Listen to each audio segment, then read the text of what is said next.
नमस्कार, मैं हूं तारिक हाशमी। आप देख रहे हैं सागर टीवी न्यूज़। और सबसे पहले तो आप सभी हमारे दर्शकों को दिवाली की बहुत मुबारकबाद। आपकी ज़िंदगी में ये दिवाली बड़ी खुशियां लेकर आए। आप सोच रहे होंगे कि इस वक्त हम कहां हैं, तो इस वक्त मैं आपको बता दूं कि ये सागर का लाखा बंजारा झील है। यहाँ पर हमारे साथ हैं इस वक्त बात करने के लिए मिसेस शैलेंद्र जैन, जो भारतीय जनता पार्टी के प्रत्याशी हैं, 3 बार के विधायक, चौथी बार अपनी किस्मत आजमा रहा है शैलेंद्र जैन की पत्नी अनु जी, और उनकी जो महिला मोर्चा की जो कार्यकर्ता हैं वो सब लोग हमारे साथ यहाँ पर मौजूद हैं। आप देख रहे होंगे कि इस वक्त हम लोग कश्ती में सवार हैं। ये लोग दीप प्रज्वलन करने के लिए यहाँ पर आए थे। आपका बहुत स्वागत है सागर टीवी न्यूज़ पर। बहुत धन्यवाद तारिक भाई, और सभी को दीपावली के इस पर्व की अनंत शुभकामनाएं। और सागर में आने वाला साल इसी तरह दीपों से उज्जवल रहे, ऐसी कामना करते हैं सागर वासियों के लिए। ये आप दीप प्रज्वलित करने के लिए पहुँचे हैं इस वक्त, कैसा लग रहा? बहुत अच्छा लग रहा है तारिक भाई। आज क्योंकि दिवाली है, और कहते हैं कि दिवाली की रात सबसे काली रात होती है पूरे 365 रातों में जी। और दीपदान का इसलिए भी महत्व होता है क्योंकि इस दिन अमावस्या भी होती है, और हमारे यहाँ सालों से अमावस्या पे दीपदान किया जाता है। तो इससे ये मैसेज भी जाता है कि अगर रात काली है तो हम दीपदान करके दीपों से उसको उज्जवल करेंगे, उसमें उजाला लाएंगे। फिजिक्योर न्यूरो रिहाब हॉस्पिटल, आधुनिक मशीनों से युक्त फिजियोथेरेपी। पता है पारस विद्या विहार स्कूल के सामने, तिली रोड, सागर। मेघा दुबे जी भी हैं, आप भी बिल्कुल आज कश्ती में सवार हैं। जी, आप लोग को सबको दिवाली की बहुत बहुत शुभकामनाएं। भारतीय जनता पार्टी की नैया पार हो जाएगी इस बार? बिल्कुल होगी, और भारी बहुमत से होगी। हाँ, डटके होगी। प्रतिभा चौबे जी भी हैं महिला मोर्चा की। जी, आपके लिए, सभी सागर वासियों के लिए दीपावली की अनंत शुभकामनाएं। और हम लोग, हमारे विधायक जी, हमारे भाई प्रचंड बहुमत से जीतेंगे। इस बार रिकॉर्ड कायम होगा। रिकॉर्ड कायम होगा। दीप प्रज्वलित करते टाइम कोई मनोकामना भी होती होगी? बस अभी हम लोगों की सिर्फ और सिर्फ एक ही मनोकामना है कि हमारे विधायक जी बहुत अच्छी जीत हासिल करें। क्या कहेंगी भाभी? मैं इसमें थोड़ा सा अलग सोचती हूँ। मुझे लगता है सबकी इच्छा तो यही है, मेरी भी इच्छा ये है। लेकिन वाकई जब अभी हमने दीपदान किया तो मन में यही भाव था कि उनके जैसा व्यक्ति और व्यक्तित्व जो अपने लिए सागर के लिए इतना कर्तव्य से काम करते हैं, मुश्किल से मिलेगा। ये इसलिए नहीं कि मैं उनकी अर्धांगिनी हूँ, मैंने उनको काम करते देखा है। तो मेरी ये इच्छा ज़रूर है कि पुनः वो जीतें। और मेरे को तो ये इच्छा है कि उनको मंत्री पद मिले, और मंत्री पद इसलिए मिले कि जो थोड़ी बहुत कमियां सागर के विकास में रह गई हैं इस बार वो सब दूर हो जाएं, और हमारा सागर बिल्कुल कमल की तरह खूबसूरती से खिले। खूबसूरती से खिले। आप कह रही हैं कि वो अभी जब विधायक हैं वो, तो आप हमें बताती हैं ऑफ द कैमरा कि ये भैया सुबह टिफिन बांध के ले जाते हैं गाड़ी में और शाम को लौटते हैं। फिर जब ये मंत्री बन जाएंगे ना तो टिफिन भी नहीं लेके जाएंगे। हाँ, ये हो सकता है। अब क्योंकि उनको अगर वैसा पद मिला तो उनको काम ज़्यादा करना पड़ेगा, मेहनत ज़्यादा करनी पड़ेगी, उनके लिए एक अवसर होगा। ये बिल्कुल हो सकता है। लेकिन फिर भी नाश्ता हमारे घर से ही जाता है। और एक बात आपको बता दूँ, हम जैनी हैं तो हमारे यहाँ दूध की पूड़ी बनती है, वो 7-7 दिन तक ख़राब नहीं होती। तो खाना तो वो फिर भी घर का ही खाएंगे, उनको बाहर के खाने से थोड़ा सा परहेज रहता है।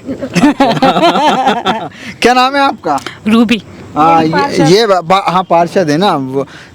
इस वक्त आप नाव की सवारी में भारतीय जनता पार्टी की नैया पार कराने के लिए आप सब लोग जो है दिलो जान से जुटे हुए हैं। क्या लगता है शहर में इस बार विजय होगी, हम लोगों की होगी? हाँ। और पूरा विश्वास है कि बीजेपी ही आएगी।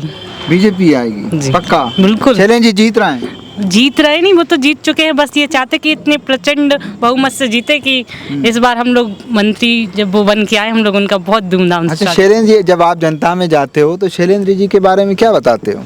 हाँ, हमें बताने की जरूरत नहीं पड़ती, वो हमें बताते हैं, हम तो वैसे ही नहीं। सब लोग बोलते हैं आप लोग काहे को आए हो यहाँ प्रचार की जरूरत नहीं है, क्योंकि बच्चा बच्चा शैलेंद्र भैया जिंदाबाद, सागर में कमल खिलेगा के जब नारे लगाते हैं, आपने देखा होगा जिस जगह भी जाते हैं तो इतने इतने से बच्चे जब जानते हैं, बड़े बूढ़े कहते हैं कि आंखों में आंसू भर के आशीर्वाद देते हैं और वो बोलते हैं कि बिल्कुल आप लोग यहाँ से निश्चिंत होके जाइए, क्योंकि ऐसा जनसेवक जो हर सुख दुख में हमेशा 365 दिन यहाँ पे मौजूद रहता है, तो उसको इस समय आने की कोई ज़रूरत नहीं है।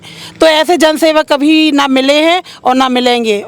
उनका प्लस पॉइंट यही है कि वो 5 साल बल्कि 15 साल से विधायक है, तो 15 साल से लगातार जनता के संपर्क में, ये उनका सबसे बड़ा जीवंत संपर्क है उनका। लोग कोरोना काल रहा है, वो अभी जिस दुख से, जिस घर में ये पीड़ा से जो लोग निकले हैं, वो सब जानते हैं कि विधायक जी ने, हमारे शैलेंद्र भाई साहब ने जो सबकी मदद की है, तो वो एक एक व्यक्ति के रोम खड़े हो जाते हैं जब वो समय याद करते हैं, तो वो समय कोई नहीं भूला है। कोई नहीं भूला। सही कह रही हैं मेघा जी।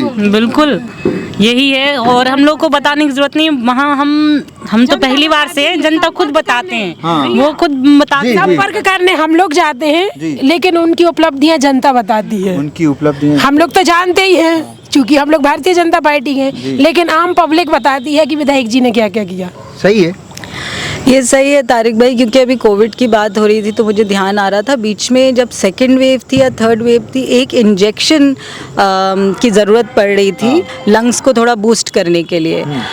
तो मैं उस वक्त एक्सपेक्ट कर रही थी, मेरी बिटिया होने वाली थी, तो मैंने उनसे कुछ इनने इंजेक्शन्स उपलब्ध कराए, तो मैंने इनसे बोला, मैंने कहा एक आध इंजेक्शन अपन रख लें कभी बाय चांस मुझे एकदम से। तो उन्होंने मेरी तरफ देख के ये बोला कि जिसको अभी ज़रूरत है और अगर हम रख लें तो क्या हम न्याय करेंगे। तो वो इस तरह के हैं। तो मुझे भी एकदम मन में लगा कि मैं कितना मतलब स्वार्थ से सोच रही थी इस बात को। तो ऐसे हैं वो, और इसमें कोई दो राय नहीं है। आज शायद पब्लिक सुनेगी तो बोलेगी कि ये तो उनकी पत्नी है इसलिए ऐसे बोल रही हैं, लेकिन वाकई उन घरों में, जिन घरों में कोविड हुआ, अगर आप उन घरों में जाएंगे, उन परिवारों में जाएंगे, तो वो आपको बताएंगे कि किस तरह से इन्होंने उनके साथ परिवार की तरह काम किया, और इनको करना भी चाहिए था, इनका कर्तव्य है। और ना सिर्फ सागर विधानसभा में नहीं, सागर जिले की जितनी भी विधानसभा से कोई भी व्यक्ति, बंडा के विधायक तरवर लोधी की भी उनने हेल्प की थी, वो भी आए थे, उनको भी उनने सुविधा उपलब्ध कराई थी। जब हम लोग तो चूंकि कार्यकर्ता हैं और उनके माध्यम से हम ही लोगों ने कितने लोगों की मदद की है, तो फिर उनने तो कितने लोगों की होगी, ये तो सिर्फ महसूस करने वाली बात है। तो महिला मोर्चा की पदाधिकारी और भारतीय जनता पार्टी के प्रत्याशी शैलेंद्र जैन साहब की